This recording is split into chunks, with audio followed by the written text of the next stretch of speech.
Forget gurus. Forget anyone claiming to be an online business expert without going through the challenges of entrepreneurship themselves. The Real Money, Real Business podcast is here to prove the best insights in online business comes from your fellow online business builders. We dig into stories of entrepreneurs selling their business on the Empire Flippers marketplace so that you can learn how they made their business profitable, how they overcame obstacles, and what lessons they learned in their online journey. If you want to take your business and your knowledge to the next level, you've come to the right podcast. Let's get started. Hello everyone, Craig here with another great business to discuss on this episode of the Real Money, Real Business podcast. Today's guest is Taylor and he's selling his e-commerce business on the Empire Flippers marketplace. So welcome to the show, Taylor. How are you doing today? I'm good. Thank you for having me. It's good to have you here, and I'm looking forward to talking more about your business. But before we dive in, let's go over a brief summary of the business. So it's an e-commerce business in the home niche created in January 2015. The average monthly revenue for the business is $176,201, and it makes an average of $34,368 net profit each month. For everyone listening, you can visit empireflippers.com/marketplace and search for listing 50323 to learn more about the business, or you can unlock this listing to start your due diligence if you're interested in purchasing this asset. So now that I've given a general overview of the business, let's have a look at what's included in the sale. We have the domain and all site content and files, a trademark, an email list with over 51,000 subscribers, social media accounts for Facebook and Instagram, SOPs, supplier contracts and relationships, creative assets and photography, product specifications, and software and ad accounts. And it's also important to note that inventory is not normally included in the list price, but further details can be provided to active buyers. Okay, Taylor, now let's hear from you. Can you tell us a little about your background in building and running online businesses? Absolutely, yeah. So I worked for a large venture-backed e-commerce business. I was mostly on the operations side and strategy side, and the co-founder of my current business, who I run this business with, was on the digital marketing side. So we decided to come together, and after working for someone else, decided to start our own business. We started by building one brand that's separate than this one. So that was my past experience before getting into home goods, and then ended up actually acquiring this brand and had some characteristics that we were quite excited about in order to build this and take it to the next level. So this was my first experience actually acquiring a business. Excellent stuff. And you mentioned the characteristics you look for. What were those characteristics? Well, I think in this case, what was quite interesting for us was that the business had been built originally without much in the way of digital advertising. And the previous seller, before we bought the business, had begun experimenting with launching digital ads. And we just saw very high returns on those ads, but also a lot of opportunity to continue to improve them and streamline the e-commerce site itself. And so I think for us, we were looking for businesses, we were looking for something that had a really great physical product that consumers clearly loved, but then also that the business itself had opportunities to continue to professionalize and increase the level of sophistication. And I think, when you see the type of marketing results that we had seen before buying it, you could just get the sense that there was a really exciting opportunity to continue to scale. Interesting stuff. So you mentioned that you scaled the advertising campaigns and you streamlined the operations. Could you just give a little bit more detail on how you streamlined the operations and what you did on the advertising side? Yeah, on the operations side, what we found was that there was an opportunity to simplify the assortment. So we reduced the number of overall SKUs that business sells, but really doubled down on the designs that we could tell customers like the most. And so our outdoor furniture is modular, so we can make a whole range of different configurations and sets depending on people's outdoor spaces.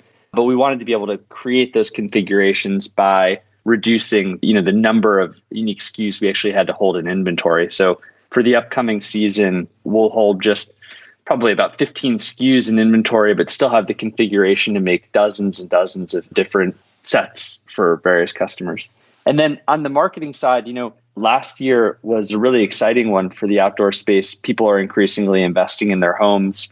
So we saw a lot of demand for our products, people just quite excited to make that investment. And so I think we can share more detail on exactly the tactics that we're using to drive the sales. But one of the things that we really noticed was it's not just about getting the digital ads out there in the world and getting the customer to your site, but also how do you convert that person from an interested lead to a paying customer? And we've invested a lot in the tactics that we're using to strengthen that relationship once we have the lead and close the sale, and had a lot of success there. That's a lot of great stuff there. So was there any reason you chose this niche in particular with this business? Well, I think this niche has it's differentiated from what else out there in the market. This niche has a lot of cheap, very inexpensive options that you can purchase online. And then some of the higher end quality options are very expensive and are businesses sort of built in the more traditional retail world. And so we saw an opportunity here. As I mentioned before, we saw this really tremendous product quality. And we said, here's an opportunity to be a digital first business that's offering superior quality, not at the lowest price point, but still offering really good value for the customer and an opportunity to really scale the business online. So I think we're in the, not the highest end, but definitely the upper half in terms of price point and quality. And we just saw that was an unaddressed need in the market, especially for people looking to shop online. Okay, yeah, that makes a lot of sense. And with the marketing, what main marketing channels do you use for this business? They're the ones, largely that you might expect. We use Facebook, Google, Criteo.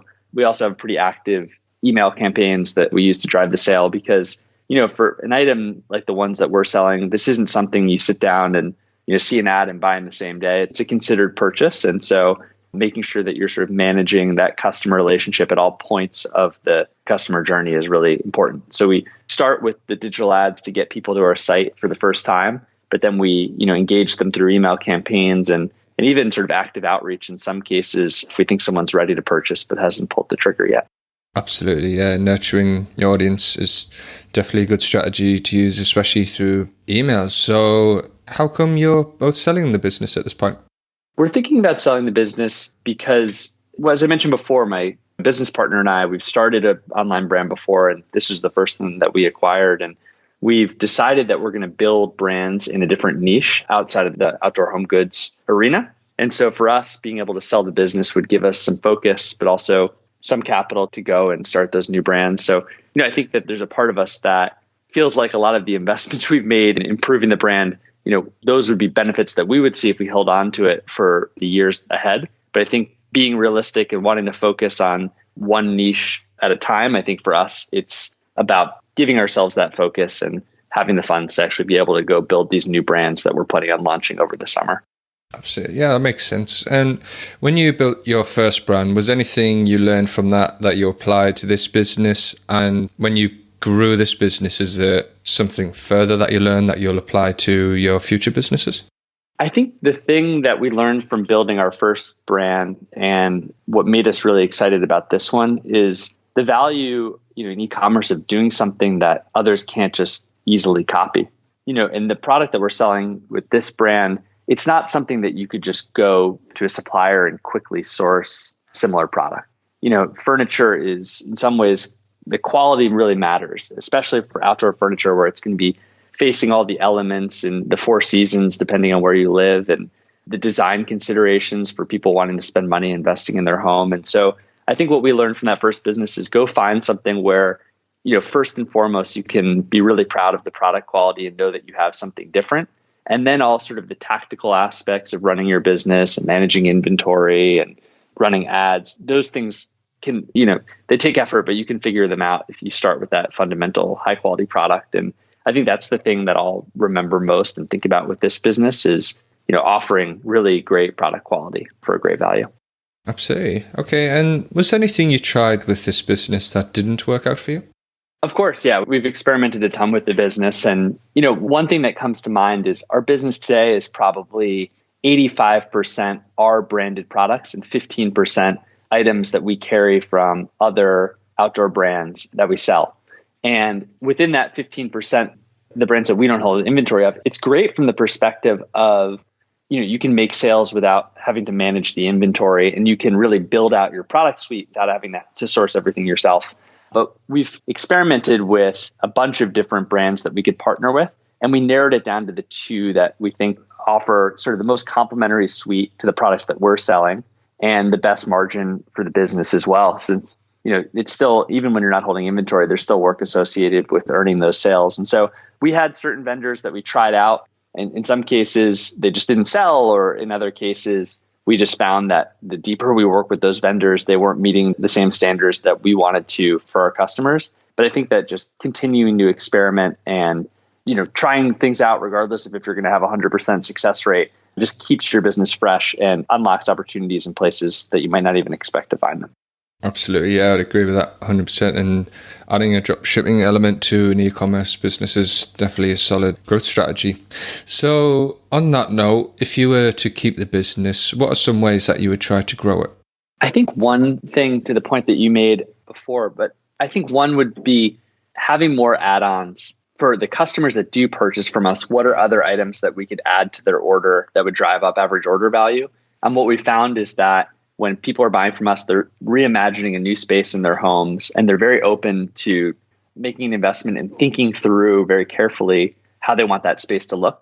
And I think that we're set up for simplicity today, but there are a lot of add-on products that we could have that would drive up average order value, with no incremental marketing cost.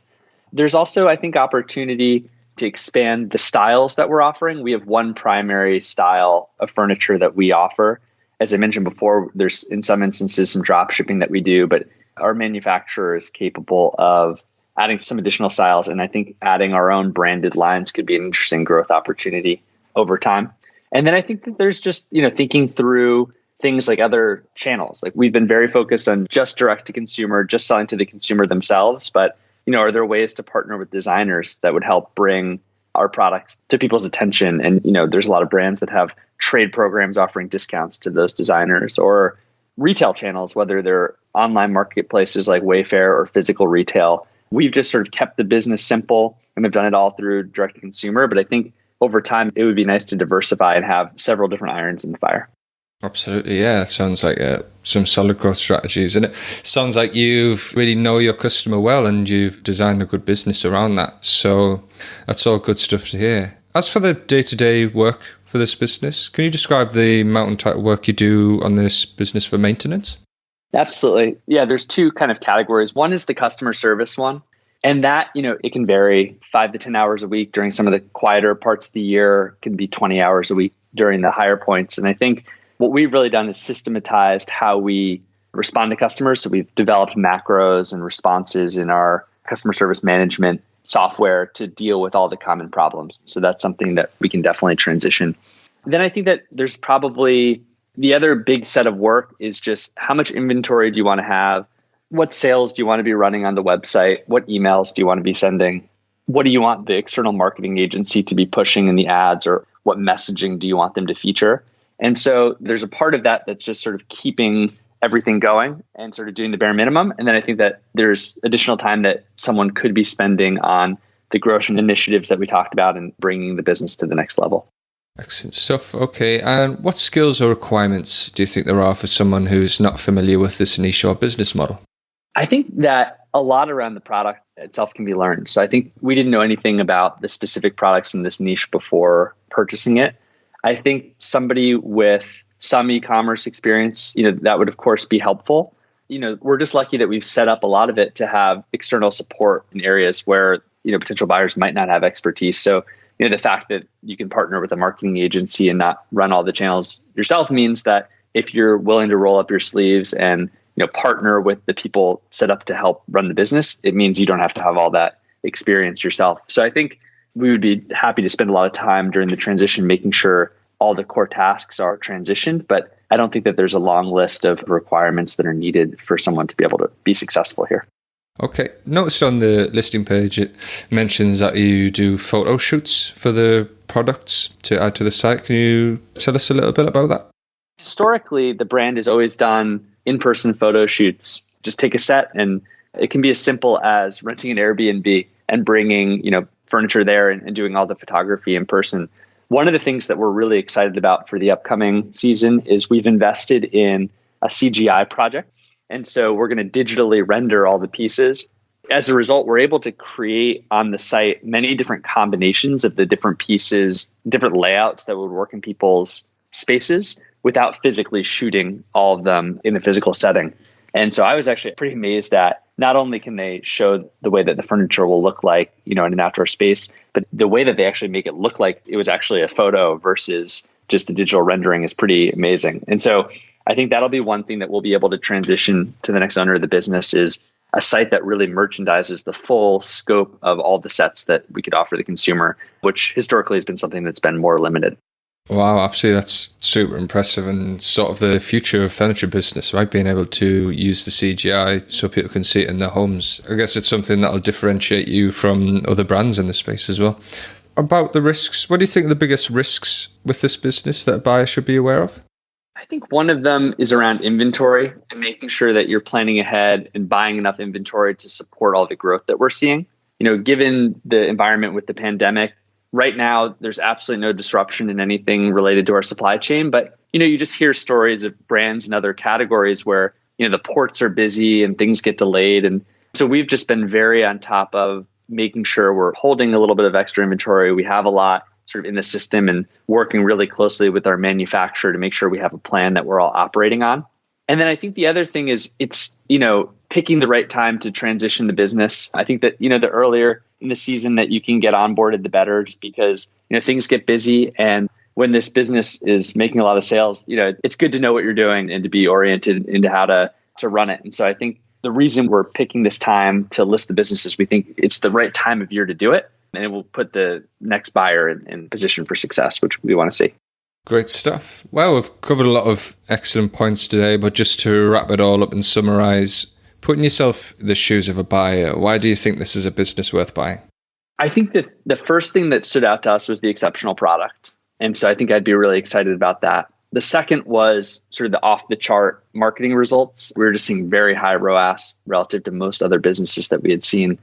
And then I think the third thing is just that given the situation we're in, I think we made a lot of investments in improving the supply chain, professionalizing the business, improving the product suite that the next buyer is going to benefit from. So you're just sort of set up with a customer base that's really excited about the product and a business that is coming along pretty nicely. And I think that as we talk about some of those other growth opportunities on the list, the business is in a place now where you could really pursue those and take it to the next level.